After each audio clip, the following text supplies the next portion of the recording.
March 9th, 1974. Lubang Island, the Philippines. A man steps out of the jungle. He's 52 years old. His uniform is rotted but immaculate where he's tried to mend it. His boots are worn to almost nothing. He hasn't slept in a real bed in 30 years. He hasn't seen a city in 30 years. He hasn't spoken to his family in 30 years. His name is Hiro Onoda, and he is still fighting World War II. The war ended in August 1945, 29 years ago. Japan surrendered. The emperor went on the radio. Soldiers across Asia laid down their weapons. Allied forces occupied Tokyo. The world moved on. The Cold War came and went. Korea happened. Vietnam happened. Neil Armstrong walked on the moon. Japan rebuilt itself into an economic miracle. And this man, this one soldier, in this one jungle, on this one island, kept fighting. He didn't know, or rather, he refused to believe. And that distinction between ignorance and defiance is what makes this story one of the most extraordinary and heartbreaking stories in military history. This is not a story about stubbornness. It's not even really a story about war.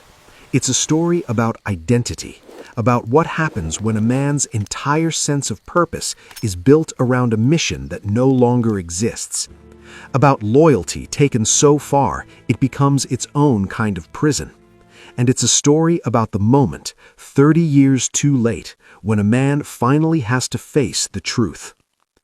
To understand Hiro Onoda, you have to understand what Japan was in the 1930s.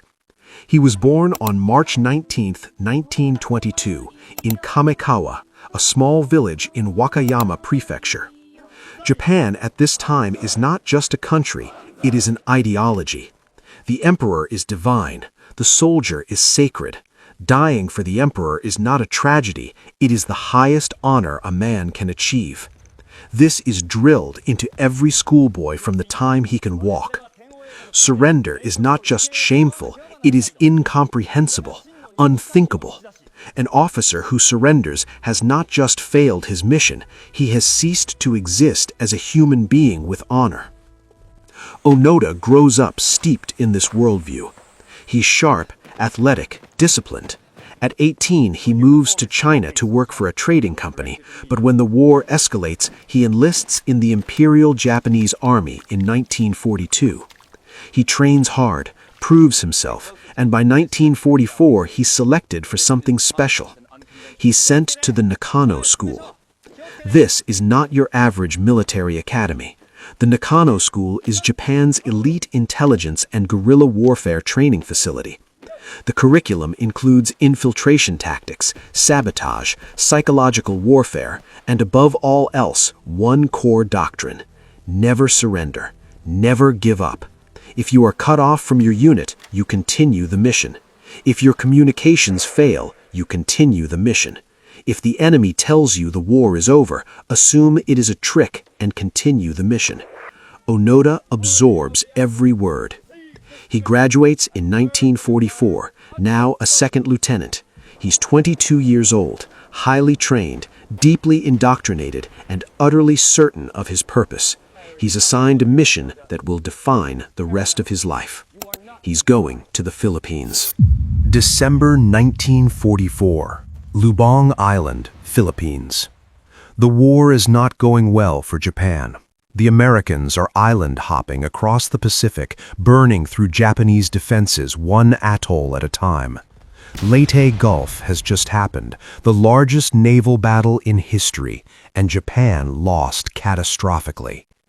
Everyone in the high command knows the endgame is coming, but no one says it out loud. Onoda arrives on Lubang with a small detachment. His orders come from Major Yoshimi Taniguchi. He is to organize guerrilla resistance on the island, disrupt Allied operations, and under no circumstances allow the enemy to use Lubang's airstrip and port. Then Taniguchi says the words that will echo through the next 30 years. You are to continue to carry out your mission even if Japan surrenders. Until you receive orders directly from me, you will not surrender. You will not die by your own hand. You will continue to fight. It is a standard order for that phase of the war. Taniguchi gives it and moves on. He never imagines it will last more than a few months. Onoda takes it as gospel. By February 1945, American forces land on Lubang and overwhelm the Japanese garrison in days. Onoda watches his comrades die. The organized resistance collapses. He retreats into the jungle with 3 other survivors, Private Yuichi Akatsu, Corporal Shoichi Shimada, and Private First Class Kinshichi Kozuka. 4 men, 1 jungle, and 1 order that will never be rescinded. They dig in. They build shelters from bamboo and leaves. They forage for food, stealing from local farms, killing cattle when they have to. They study the terrain until they know every trail, every cave, every creek on the island. They make weapons from jungle materials. They cache ammunition in hidden locations. They are ready. Ready for a war that is, for everyone else, already over. August 15th, 1945. Emperor Hirohito's voice crackles over the radio across Japan. The war is over. Japan surrenders unconditionally. Across the Pacific, Japanese soldiers emerge from jungles and caves and mountain hideouts, blinking in the light, laying down rifles that have been their whole world. On Lubang Island, Onoda hears nothing. There is no radio, no messenger, no word. Months pass, then something strange happens. Leaflets start falling from the sky. The Allied forces drop them over the jungle. They say the war has ended. They urge Japanese holdouts to surrender, promising safe treatment. They include official documentation, surrender orders, photographs, official proclamations from Japanese commanders. Onoda reads them carefully. Then he decides they are enemy propaganda, fake, a psychological operation designed to trick isolated soldiers into giving up. The Nakano School had specifically warned him about this tactic. Of course the Americans would forge surrender documents. Of course they would pretend the war was over. It's exactly what they would do. In 1946, a Japanese search party comes to the island looking for holdouts. They shout into the jungle with megaphones. They leave newspapers. Onoda watches from the trees, certain it is a trap. In 1950, Private Yuichi Akatsu, after 5 years in the jungle, has had enough. He slips away from the group one night and surrenders to Filipino forces. He is processed, repatriated to Japan, and goes home to his family. To Onoda, this is proof of nothing except that Akatsu was weak, a coward, a traitor. The 3 remaining men, Onoda, Shimada, and Kozuka, continue their mission. They conduct raids, they burn rice stores, they engage in skirmishes with Filipino soldiers and police. From their perspective, they are behind enemy lines in an active war zone, harassing the occupying force. From the perspective of the Filipinos on Lubang Island, 3 heavily armed lunatics are killing their people and destroying their crops. By the early 1950s, more than 30 Filipinos have been killed or wounded in encounters with Onoda's tiny guerrilla band. The Philippine military sends forces to the island specifically to hunt them down. Onoda interprets the manhunts as evidence that the war is still ongoing. Every piece of evidence that the war is over, he reframes as enemy deception. Every attempt to reach him, he reframes as a trap. He is not stupid. He is not crazy. He is completely, utterly, catastrophically certain. 1954. Corporal Shimada is killed in a firefight with Filipino soldiers near the coast.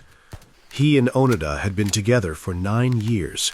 They had shared food, built shelters, survived typhoons, nursed each other through illnesses. Shimada was not just a comrade. He was the only other human being Onoda had a real relationship with. Onoda buries him in the jungle and grieves alone. Then he and Kozuka continue the mission. The years blur together.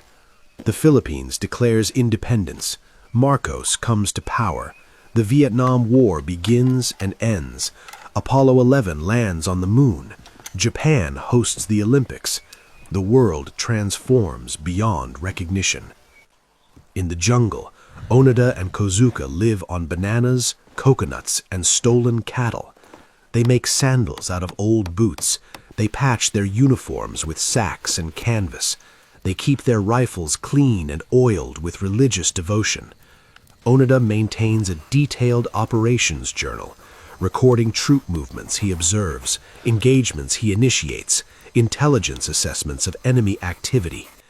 He has built an entire war in his head, a detailed, logical, internally consistent war that explains every anomaly, accounts for every piece of contradictory evidence, and always arrives at the same conclusion. Japan is still fighting. The mission continues. His family in Japan has not given up on him. His brother Toshio travels to Lubang in the 1950s, hikes into the jungle with a megaphone, and calls out to him for days. Onoda hears his brother's voice echoing through the trees. He doesn't come out. He decides it might be a recording, a trick, an enemy voice actor mimicking his brother to lure him into the open. Or, and this is the harder possibility, he hears his brother, knows it is his brother, and still cannot permit himself to believe what it means, because to believe it would mean that the last decade of his life has been spent fighting a war that was already over. It would mean that every Filipino he has killed, every farm he has raided, every night he has spent shivering in the jungle, all of it has been for nothing. That is not a truth a human mind accepts easily. October 1972. Kozuka is killed by Filipino police while burning rice in a farmer's field. Onoda had been fighting alongside Kozuka for 27 years. He is the last one, completely alone in the jungle. He is 50 years old. He continues the mission. Enter Norio Suzuki. Suzuki is 24 years old in 1974, a Japanese backpacker and adventurer, a man with a cheerfully impossible bucket list. He has announced to his friends that he plans to find 3 things: Lieutenant Hiroo Onoda, a panda in the wild, and the abominable snowman, in that order. He is not a soldier. He is not an intelligence officer. He has no official backing, no government authorization, no military escort. He just flies to the Philippines, takes a boat to Lubang Island, and walks into the jungle. And somehow, inexplicably, he finds him. The 2 men meet in February 1974, deep in the jungle. Onoda is armed. He is suspicious. He has every reason to shoot this young stranger and disappear back into the trees. But Suzuki doesn't approach him like a hunter or a soldier or a government agent. He sits down across from him, calm as anything, and just talks.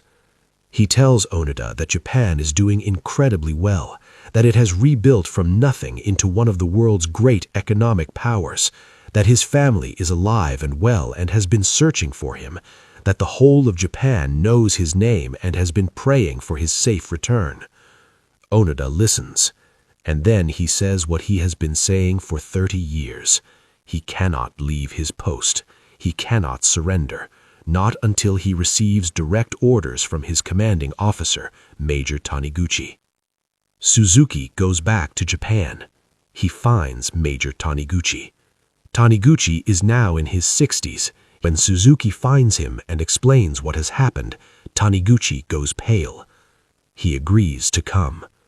March 9th, 1974. Major Yoshimi Taniguchi, now a retired officer, now a bookseller, now an old man, puts on his old uniform and flies to Lubang Island. He walks into the jungle. and he finds Lieutenant Hiroo Onoda. He stands before him and reads, formally and in full, the official orders releasing Lieutenant Onoda from duty. The war ended in 1945. His mission is complete. He is to lay down his arms. Onoda stands at attention. He listens to the orders, and then, for the first time in 30 years, he cries. He takes his rifle, still clean, still operational, still loaded, and lays it on the ground.